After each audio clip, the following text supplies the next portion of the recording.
NR competitive classes में मैं हेमंत कुमार शर्मा आप सभी का स्वागत करता हूं। दोस्तों, आज हम पढ़ने वाले हैं अनुपात समानुपात भाग 2। इससे पहले भाग 1 पढ़ा दिया है, तो आप क्रम से वीडियो देखा करो। स्टार्ट करते हैं। पहला प्रश्न क्या लिखा हुआ है? यदि a बराबर b/3 तथा b बराबर c/2 हो तो a अनुपात b अनुपात c बराबर क्या? देखो, अब यहाँ से a यहीं रहा, b को नीचे ले जाएंगे तो a/b बराबर कितना बन जाएगा?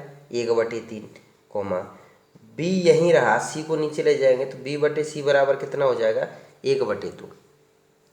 अब इनका अनुपात बनाना है तो a b c का निकालना है। ठीक है, a और b की वैल्यू कितना दे रखी है? 1 और 3। b 2 बार है तो b की वैल्यू कितनी दे रखी है? 1 और 2। ठीक है, अब जैसे ये इस तरीके से गुणा करते हैं, इस नीचे वाली संख्या का ऊपर गुणा किया तो 1 एकम 1, 1 ती 3 और 3 दूना 6। तो ये इसका अनुपात है 1:3:6। ठीक है, अगला प्रश्न देखो। यदि a/b बराबर 3/4, कॉमा b/c बराबर 5/7 तथा c/d बराबर 8/9 हो तो a अनुपात d बताइए। अब देखो, पहले a b c तक निकाला जाता है। ठीक है, तो a और b की वैल्यू कितनी थी? 3:4। b और c की कितनी थी? 5:7। ठीक है, इस तरीके से गुणा करते हैं। 5 × 3 = 15, 5 चौक 20, लास्ट में उल्टा करते हैं, 7 चौक 28। ठीक है, ये तो किसका हो गया? ए बी सी का। अब हमें ए बी सी डी तक निकालना है तो ए बी सी का तो कितना है? 15, 20 और 28। और सी और डी का कितना दे रखा है? 8:9। ठीक है, तो देखो 15 8 120, 20 8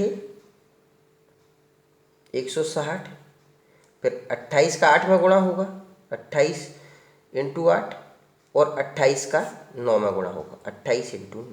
ठीक है, ये तो चारों का आ गया। अभी काट के भी हल कर लेंगे, लेकिन उसने हमसे ए और डी का पूछा है, मतलब 120/28 × 9 ये पूछा है कि ए और डी में कितना अनुपात है।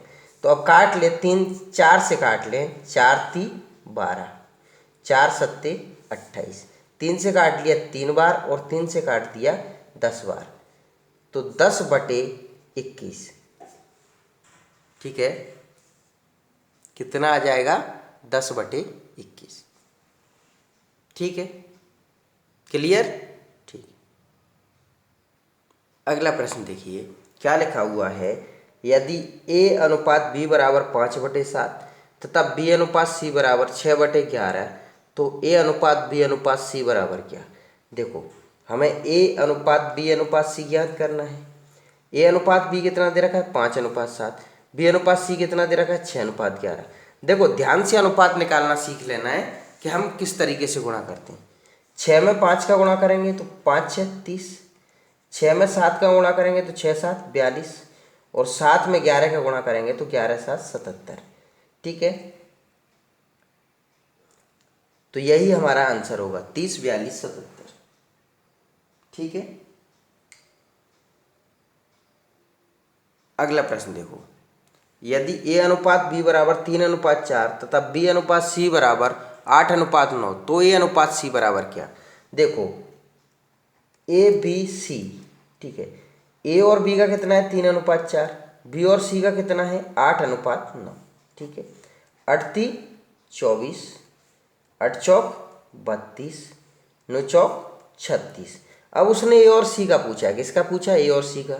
ए का कितना है? 24 और सी का कितना है? 36। 12 दूना 24, 12 × 3 = 36। तो कितना आ जाएगा? ए और सी का अनुपात 2:3। क्लियर? ठीक है, देखो, अनुपात निकालने के मैंने आपको 3-4 प्रश्न बता दिए, तो अब तो आपसे फट से बनना चाहिए ना। ठीक है, लिखा हुआ है यदि a/3 बराबर b/4 बराबर c/5 हो तो a अनुपात b अनुपात c बराबर क्या? ध्यान रखना है, अब यहाँ पर एक कॉन्सेप्ट समझ लो और याद रखना है इसको पूरे गणित के लिए कि बराबर में जो जिसके बराबर में जो जिसके नीचे लिखा रहता है वह उसी की वैल्यू होती है, वह उसी की वैल्यू होती है। ठीक है, तो ए के नीचे 3 लिखा है मतलब ए की वैल्यू कितना है 3। ठीक है, और बी के नीचे 4 लिखा है तो बी की वैल्यू कितनी 4, और सी के नीचे 5 लिखा है तो सी की वैल्यू कितनी 5। तो इनमें क्या अनुपात है 3:4:5। यही हमारा आंसर होगा। आपको बात क्या ध्यान रखना है कि बराबर में जो जिसके नीचे लिखा होता है वह उसी की वैल्यू होती है। क्लियर? ठीक है, अगला प्रश्न देखो। यदि 2a बराबर 3b बराबर 4c हो तो a अनुपात b अनुपात c बराबर क्या। ध्यान रखना है, जब बराबर का चिन्ह है और संख्या गुणे में लिखी हो तो क्या करते हैं हम एलसीएम लेकर संख्याओं का एलसीएम लेकर भाग देते हैं। ठीक है, तो 2 3 4 2, 3, 4 का एलसीएम आ जाएगा 12। एलसीएम कितना आ जाएगा 12। ठीक है, तो 2a/12 बराबर 3b/12 बराबर 4c/12। 2 से कट गया 6 बार, 3 से कट गया 4 बार और 4 से कट गया 3 बार। अभी लिखा हुआ है a/6 बराबर b/4 बराबर c/3। इससे पहले ही क्वेश्चन में मैंने बताया था कि बराबर में जो जिसके नीचे लिखा रहता है वो उसी की वैल्यू रहती है। तो a b c में अनुपात कितना होगा 6:4:3 का। क्लियर? ठीक है, अगला प्रश्न देखो। यदि a/3 बराबर b/4 बराबर c/7 हो तो a + b + c/c बराबर क्या। देखो, अब मैंने अभी बताया है कि बराबर में जो जिसके नीचे लिखा रहता है वो उसी की वैल्यू रहती है। तो अब यहाँ वैल्यू पुट कर देते हैं कि a की वैल्यू 3 है, b की वैल्यू 4 है और c की वैल्यू 7 है बटे 7। 7 3 10 और 4 14/7 बराबर 2। क्लियर है? ठीक है, अगला प्रश्न देखो। यदि a अनुपात b बराबर 1/2 अनुपात 3/8 b अनुपात c बराबर 1/3 अनुपात 5/9 तथा c अनुपात d बराबर 5/6 अनुपात 3/4 हो तो a अनुपात b अनुपात c अनुपात d बराबर क्या। ठीक है, अब देखो पहले a अनुपात b बराबर कितना दे रखा है 1/2 अनुपात 3/8। ध्यान रखना है, जब इस तरीके से लिखा रहता है ना तो एलसीएम लेके गुणा कर देते हैं। देखो अभ्याल बराबर में लिखा था तो बताया था कि एलसीएम लेके भाग देते हैं, और इस तरीके से लिखा रहता है तो क्या करते हैं एलसीएम लेके गुणा कर देते हैं नीचे वाली संख्या का, है ना। 2 और 8 का एलसीएम आएगा 8, तो 8 का गुणा कर दिया है। ठीक है, तो 2 चौक 8 8, तो ए और बी का अनुपात कितना बन गया 4:3। अब बी और सी की बात करते हैं।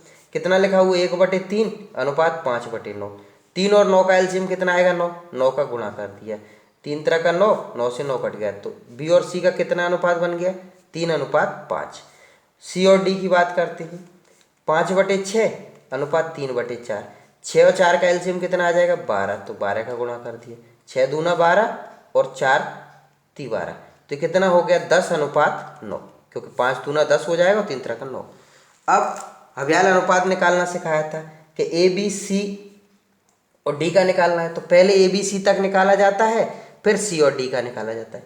तो ए और बी की वैल्यू कितनी है 4:3, बी और सी की वैल्यू कितनी है 3:5। तो ये कहाँ तक निकल आएगा ए बी सी तक। 4 ती 12, 3 3 9 ते 5 15। अब सी और डी लिखेंगे। सी कितना है 10 और डी कितना है 9, तो 12 धाम 120, 9 10 90, 15 10 150, और लास्ट में उल्टा करते हैं 15 9 135।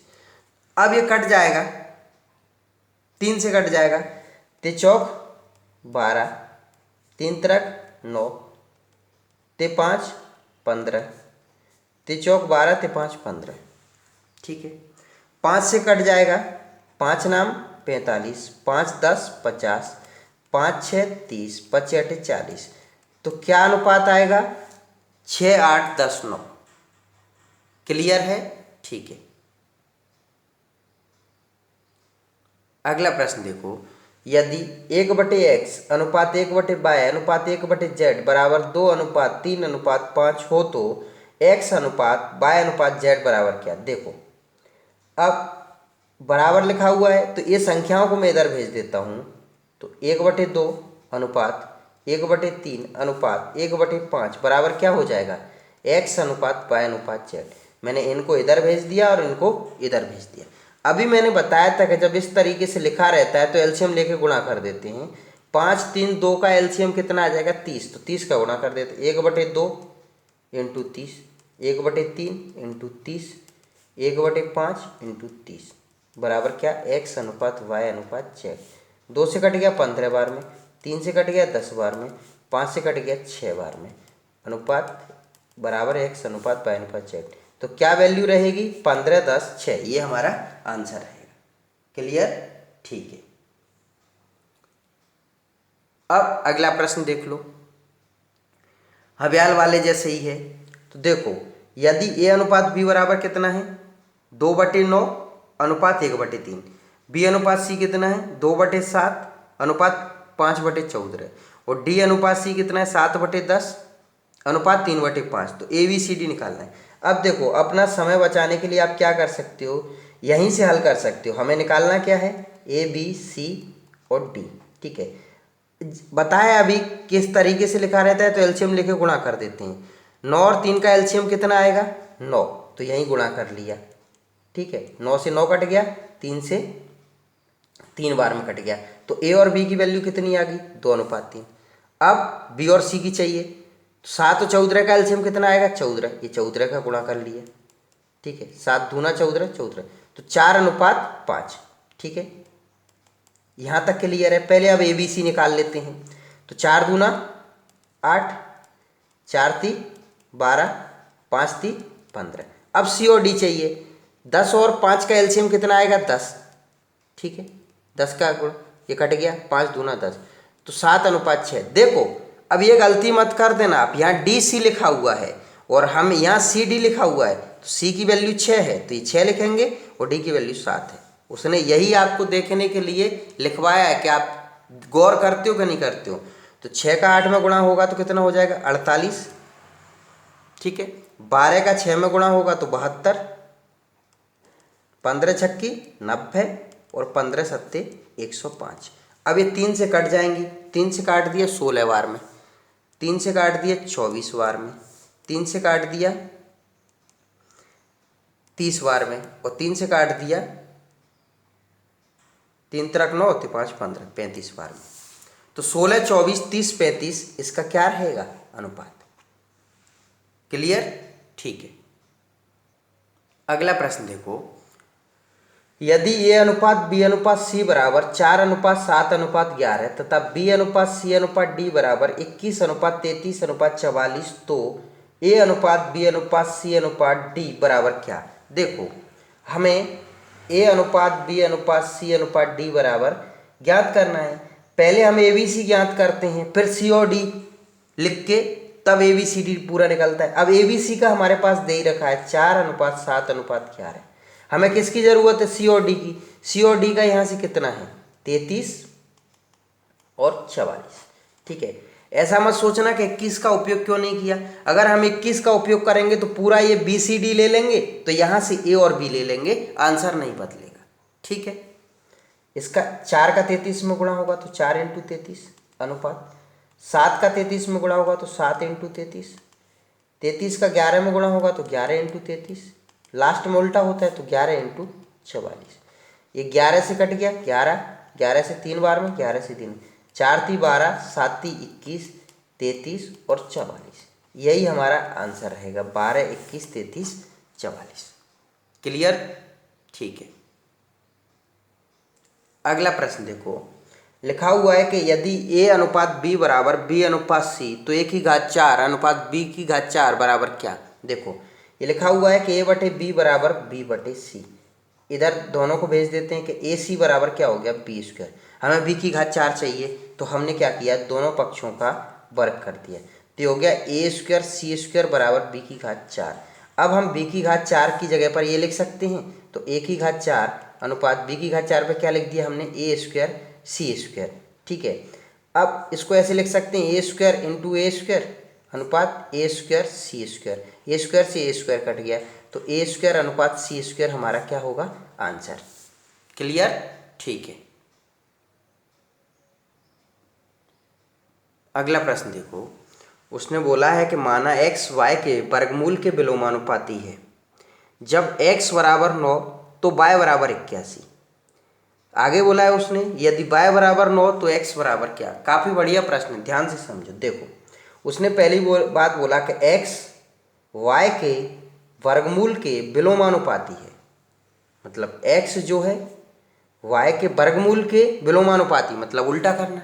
ठीक है, अब यहाँ पर x की वैल्यू पहली कंडीशन में दे रखी है 9 और y की वैल्यू दे रखी है 81। यहाँ वैल्यू पुट कर दी। ठीक है, 9 और यहाँ से 9 निकल आएगा बराबर 1, तो ये कितना हो गया, 81 बराबर 1। ठीक है, अब उसने अगली कंडीशन बोला है कि यदि y बराबर 9 तो x बराबर क्या। ठीक है, अब ये x बराबर निकालना है। ठीक है,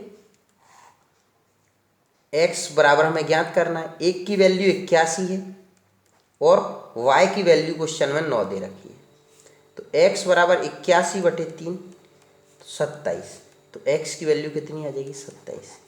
क्लियर? ठीक है। अगला प्रश्न देखो, क्या लिखा हुआ है, दो संख्याओं के अंतर कोमा योगफल तथा गुणनफल का अनुपात 1:7:24 है। इन संख्याओं का गुणनफल क्या है। क्या अनुपात दे रखा है, 1, 7 और 24। ठीक है, अब देखो हमें एक फॉर्मूला पढ़ाया था मैंने आपको कि a प्लस बी का whole square minus a minus B का होल स्क्वायर बराबर होता है 4ab। ठीक है, अब देखो यहाँ पर हमने संख्या निकालने के लिए x लगा दिया। a प्लस बी मतलब योग, योग का यहाँ पर अनुपात कितना है, 7, तो 7x का स्क्वायर माइनस अंतर का कितना है 1, तो माइनस का x स्क्वायर बराबर 4 इंटू गुणनफल कितना दे रखा है 24x।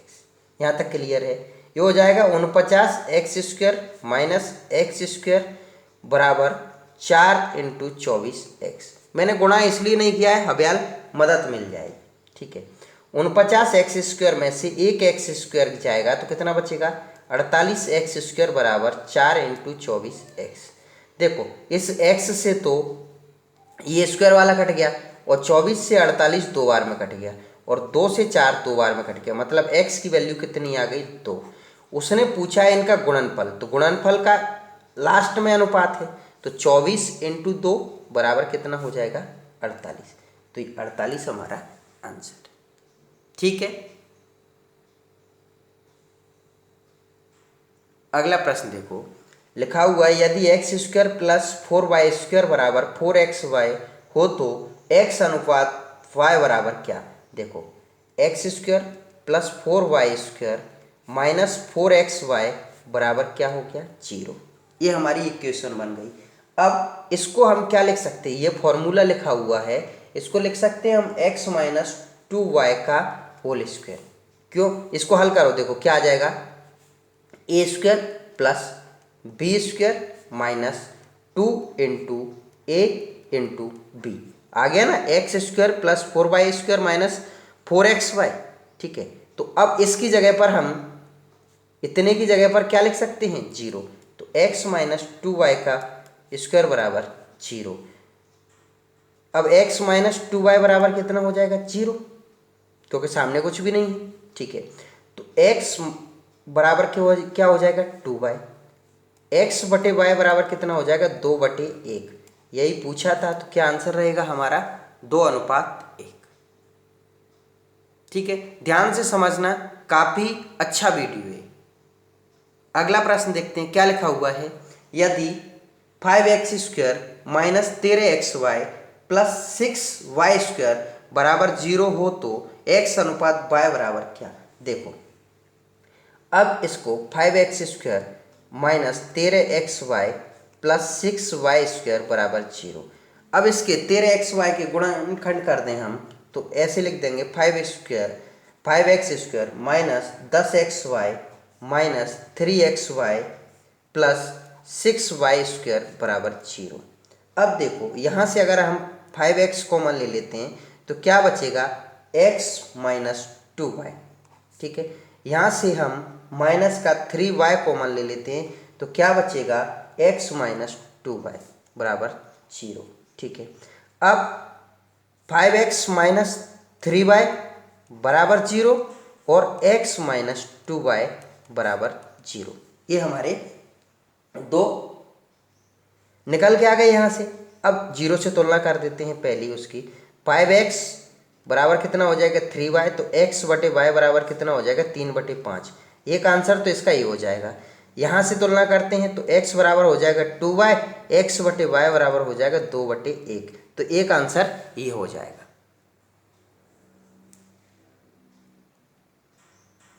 क्लियर है? ठीक है, अगला प्रश्न देखो, काफी अच्छा प्रश्न है। यदि a+b अनुपात b+c अनुपात c+a बराबर 6:7:8 तथा a+b+c बराबर 14 हो तो c बराबर क्या। देखो, अब हमने a+b अनुपात b+c अनुपात c+a बराबर 6 के अनुपात 7 के अनुपात 8 के, उसको संख्या बनाने के लिए हमने क्या लगा लिया उसमें k। अब तुलना करते हैं तो a+b बराबर कितना हो जाएगा 6 के, b+c बराबर कितना हो जाएगा 7 के और c+a बराबर कितना हो जाएगा 8 के। ठीक है, अब इनको अगर हम जोड़ते हैं, 2 बार a है, 2 बार b है, 2 बार c है, तो क्या बन जाएगा 2a+b+c बराबर यहाँ से कितना हो जाएगा 8 और 6 14 और 7 21 के। क्लियर है? ठीक है, a+b+c की वैल्यू हमारे पास क्वेश्चन में दे रखी है, तो 2 × 14 बराबर कितना हो जाएगा 21 के। ठीक है, 7 दूना 14, 7 × 21, तो 2 दूना 4/3 बराबर क्या हो जाएगा हमारा के। अब यहाँ तक क्लियर है? अब उसने किसकी वैल्यू पूछी है c की, तो सबसे पहले हम a+b की वैल्यू निकाल लेते हैं। ठीक है, फिर हम a+b+c में से घटा देंगे, तो 6 × k की वैल्यू कितनी है 4/3, तो 3 दूना 6, तो 8 किसकी वैल्यू आ गई a+b की। अब a+b+c में से मैं अगर a+b घटा देता हूँ तो मुझे क्या मिल जाएगा c। इसकी वैल्यू 14 दे रखी है और ये 8 है, तो बराबर c, 6 बराबर c, तो c की वैल्यू कितनी आ जाएगी 6। क्लियर? ठीक है, अगला प्रश्न देखो, यदि a अनुपात b बराबर c अनुपात d हो तो ma+nc बटे mb+nd बराबर क्या। ठीक है, अब देखो हल करते हैं हम कि a बटे b बराबर c बटे d बराबर हमने k मान लिया। ठीक है, अब हम इनकी तुलना करते हैं कि a बटे b बराबर k, तो a बराबर कितना हो जाएगा b के। उसी तरीके से c बटे d बराबर k, तो c बराबर कितना हो जाएगा d के। a बराबर कितना है b के और c बराबर कितना है d के। ठीक है, अब हम इसमें वैल्यू पुट कर देते हैं कि m a की जगह पर कितना लिख सकता हूँ b के, प्लस n c की जगह पर कितना लिख सकता हूँ d के, बटे mb प्लस nd। अब मैं यहाँ से k कॉमन ले लेता हूँ, तो mb प्लस